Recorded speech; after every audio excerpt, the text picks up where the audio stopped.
एक situation imagine कीजिए। कुछ यूट्यूबर्स हैं जो प्रशांत महासागर के बीचों बीच एक वीरान द्वीप पर फंस गए हैं और उन्हें नाव चलाने के बारे में जरा भी अंदाजा नहीं है। जी हाँ, यही वो हालात थे जिसमें इस ग्रुप ने खुद को पाया। तो ये कहानी है जिंदा रहने की, कमाल के जुगाड़ की और एक नामुमकिन से लगने वाले चैलेंज की कड़वी सच्चाई की। और यही थी उनकी मुश्किलों की कठोर सच्चाई।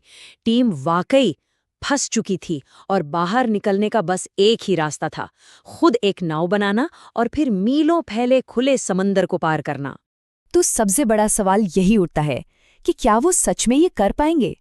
क्या वो कामयाब होंगे या ये सब एक बहुत बड़ी तबाही में खत्म हो जाएगा?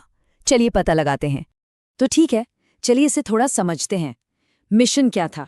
मिशन था स्क्रैच से, मतलब बिल्कुल जीरो से, एक नाव बनाना और फिर उससे मीलों खुले समंदर को पार करना। अब ये एक बहुत ही बड़ा काम है, खासकर एक ऐसे ग्रुप के लिए जिसे बोटिंग का कोई एक्सपीरियंस ही नहीं है। और यहीं पर उनके बड़े बड़े प्लान्स और हकीकत के बीच ना जमीन आसमान का फर्क था। ये इतना ज्यादा नामुमकिन लग रहा था कि टीम के एक मेंबर ने तो साफ साफ कह दिया, मुझे लगता है कि तुम लोग सच में पागल हो गए हो। लेकिन देखिए, नाव बनाने से भी पहले उन्हें बस जिंदा रहना था, और इसका मतलब था द्वीप पर जो भी मिले उसे इकट्ठा करना और वहां के मुश्किल से मुश्किल हालात का सामना करना। और वो आइलैंड खतरों से भरा पड़ा था, जहरीले सांप और मकड़ियों से लेकर जानलेवा गर्मी और पानी की कमी तक उन्हें हर चीज से निपटना पड़ रहा था। और यहीं पर उनकी जो जुगाड़ वाली सोच थी ना, वो सच में काम आई। वो कोई ट्रेडिशनल चीजों पर डिपेंडेंट नहीं थे, बल्कि वो तो कचरे को उन टूल्स में बदल रहे थे जिनकी उन्हें जिंदा रहने के लिए सख्त जरूरत थी। ये बात ना सच में दिखाती है कि उनकी हालत कितनी बेबस थी। सोचिए, एक मामूली सा बंद डिब्बा, ऐसी चीज जिसे हम यूं ही फेंक देते हैं, वो उनके लिए सोने से भी ज्यादा कीमती था। तो अब आते हैं असली काम पर, नाव बनाने पर। यहीं पर उनके टीम वर्क और उनकी हिम्मत की असली परीक्षा होनी थी। तो देखिए, ये सब हुआ कैसे। उन्होंने एक बहुत ही मामूली से शेल्टर से शुरुआत की और फिर धीरे धीरे एक काम चलाऊ नाव बनाने की तरफ बढ़े। ये एक बहुत धीमी प्रोसेस थी, लेकिन वो लगातार आगे बढ़ रहे थे।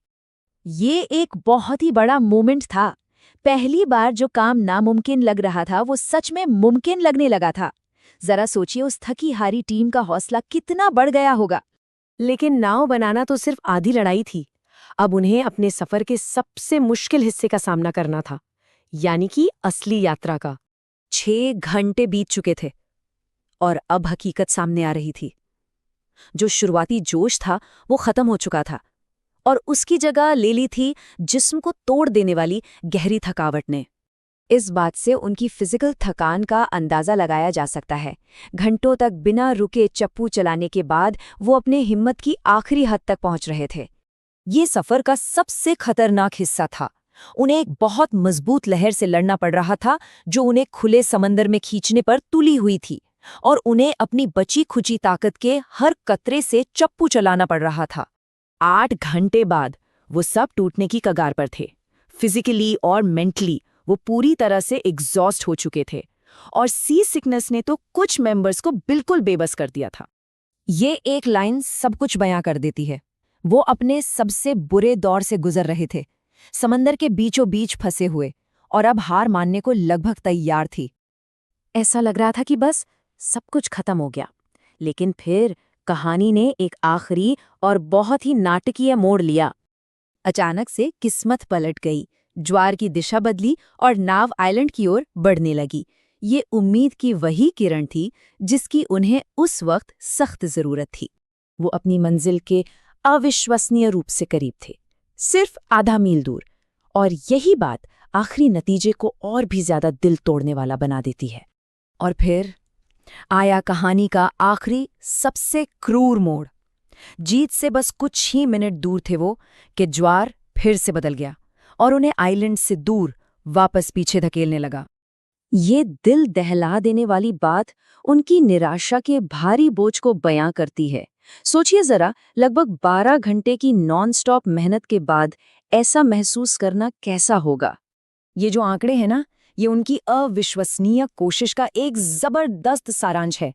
ये कामयाबी और नाकामयाबी के बीच की उस बारीक सी लकीर और उनकी कोशिश के उस बेरहम अंत को दिखाते हैं।